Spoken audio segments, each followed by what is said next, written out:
যেই উপসর্গগুলো দেখলে আপনারা মনে করতে পারেন যে কিডনি রোগ, যেমন ঘন, ঘন প্রস্রাবের জ্বালা-পোড়া হচ্ছে বা পায়ে পানি আসছে, মুখ ফুলে যাচ্ছে, শরীরে পানি আসছে, অথবা হচ্ছে দেখা যাচ্ছে যে তার প্রস্রাবের পরিমাণ কমে গেছে, প্রস্রাবের রঙের পরিবর্তন হয়েছে, যে প্রস্রাব কিছুটা ঘোলা হচ্ছে অথবা প্রস্রাবের ফেনা আসছে, প্রস্রাবের মধ্যে একটু গাঢ় কালারের প্রস্রাব হচ্ছে, একটু দেখা যাচ্ছে কোকা-কোলার মতো বা একটু সরিষার তেলের মতো গাঢ় রঙের প্রস্রাব হচ্ছে।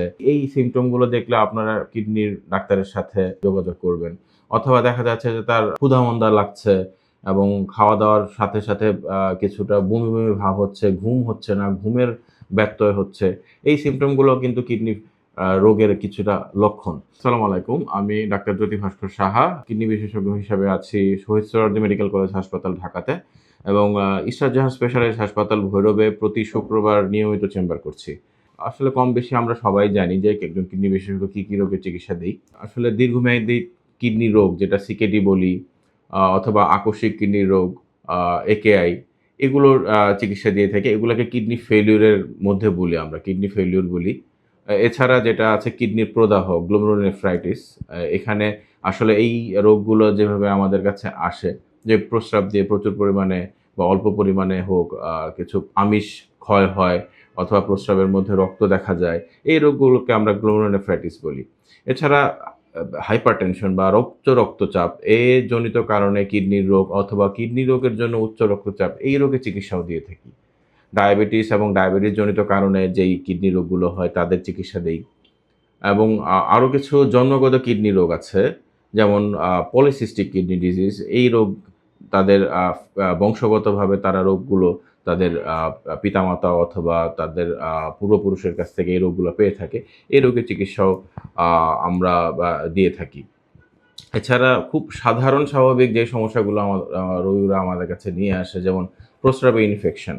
প্রস্রাবের যে ইনফেকশন, যেমন প্রস্রাবে জ্বালা-পোড়া, তলপেট ব্যথা এবং কোনো, কোনো ক্ষেত্রে খুব আরো গুরুতর অবস্থায় যখন যায়, যে পাইলোনেফ্রাইটিস নিয়ে আসে, যে তার মাজা ব্যথা, মাজার দিকে প্রস্রাবের ইনফেকশনটা যখন আরো উপরের দিকে উঠে যায়, মাজার দিকে কিডনি পর্যন্ত পৌঁছে যায়, সেটা পাইলোনেফ্রাইটিস বলে, সেই রোগীরাও আমাদের কাছে আসে।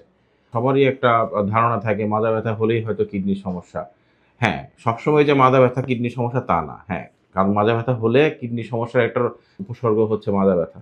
আ মাজার ২ দিকে বা মাজার যেকোনো একদিকে ব্যথা হলে কিডনির সমস্যা হতে পারে। কিন্তু এর সাথে আরো কিছু উপসর্গ যোগ হলে সেটা কিডনির সমস্যা অবশ্যই ধরবো। যেমন প্রস্রাবে জ্বালা-পোড়া থাকলে, খুব বেশি জ্বর আসলে বা জ্বরের আ মতো আসলে, খুব অল্প, অনেকদিন ধরে অল্প, অল্প জ্বর আসলে। এছাড়া যে রোগগুলো আমরা আসলে চিকিৎসা দিয়ে থাকি, যে হচ্ছে কিডনির মধ্যে পাথর, বা এই যে আ ঘন, ঘন কয়েকদিন পরপরই বা কিছুদিন পরপরই, কয়েক বছর পরপরই পাথর আসা, পাথর তো পাথরগুলো আবার আ প্রস্রাবের মাধ্যমে আ চলে যাওয়া, অথবা হচ্ছে এই পাথরগুলো আবার আ কেন হচ্ছে, ঘন, ঘন কেন হচ্ছে, এই রোগগুলো বের করার জন্য, এই কারণগুলো বের করার জন্য আমরা আ বা চিকিৎসা দিয়ে থাকি বা রোগগুলোকে ইভালুয়েট করতে চেষ্টা করি। আর যেটা না বললেই না, যে কিডনি রোগের একটা আ আ একদম শেষ পর্যায়ে যারা ফেইলিউর হয় বা আমরা আ তাদেরকে বলি যে ডায়ালাইসিস পায় যেসব রোগীরা, যে ইএসআরটি। ইএসআরটি রোগীদের ডায়ালাইসিস যারা পাচ্ছে, তাদের আনুষঙ্গিক যেই চিকিৎসাগুলা আ দিতে হয়, ডায়ালাইসিস জনিত কারণে যেই সমস্যা, ডায়ালাইসিসের মাঝখানে যেই সমস্যা বা ডায়ালাইসিস পাওয়া রোগীদের যেইসব চিকিৎসা, বা তাদের কি ধরনের খাওয়া-দাওয়া করবে, কি ধরনের নিউট্রিশন লাগবে, পুষ্টিগত কি, কি উপদেশ লাগবে, সেই চিকিৎসা এবং উপদেশগুলোও আমরা দিয়ে থাকি। এছাড়া আরেকটা বিশাল বড় একটা অংশ যেটা থাকে, যে ডায়ালাইসিসের পাশাপাশি আরেকটা অংশ আছে, যেটা কিডনি ফেইলিউর এর চিকিৎসা হিসেবে আমরা বলি যে ট্রান্সপ্লান্ট বা কিডনি প্রতিস্থাপন। কিডনি প্রতিস্থাপনের ব্যাপারে কারা প্রতিস্থাপনের জন্য উপযোগী এবং কারা আ কিডনি দিতে পারবে, যেটা আমাকে ডোনার, এবং ডোনার এবং রিসিপিয়েন্ট কারা হতে পারবে, এবং এই জনিত কারণে আ কোন, কোন রোগের কারণে তারা ডোনার অথবা রিসিপিয়েন্ট হতে পারবে না। আ এই ব্যাপারগুলাও রোগীদের সাথে আলাপ আলোচনা করে উপদেশ এবং পরবর্তীতে সিদ্ধান্ত নেওয়া হয়। এবং ট্রান্সপ্লান্ট পরবর্তী যেই আ বা সমস্যাগুলা হয় বা রেগুলার ফলো-আপ গুলা করা হয়, সেগুলাও আসলে একজন কিডনি চিকিৎসক হিসেবে আমরা দিয়ে থাকি।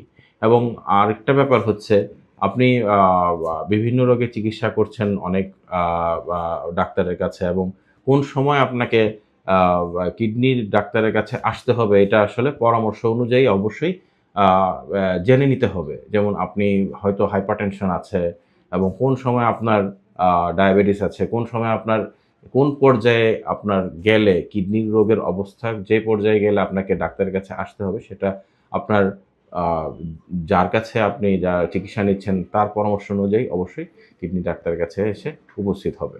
আসলে কিডনির চিকিৎসা শুধু আ ওষুধ বা অন্য কোনো ওষুধের পাশাপাশি যেই জিনিসগুলা খুব বেশি দরকার সেটা হচ্ছে কিডনির রোগীদের খাওয়া-দাওয়ার কিছু পরামর্শ আছে। এই পরামর্শগুলো খুব ইম্পোর্টেন্ট। ওষুধের পাশাপাশি এই পরামর্শগুলার খুব ইম্পোর্টেন্ট দেখেই আসলে কিডনি চিকিৎসাটাকে একটা পুরাবর্তী পর পর মানে পুরোপুরি একটা প্যাকেজের মধ্যে আমরা চিন্তা করি যে খাওয়া-দাওয়া, চিকিৎসা এবং পরবর্তী পরামর্শ।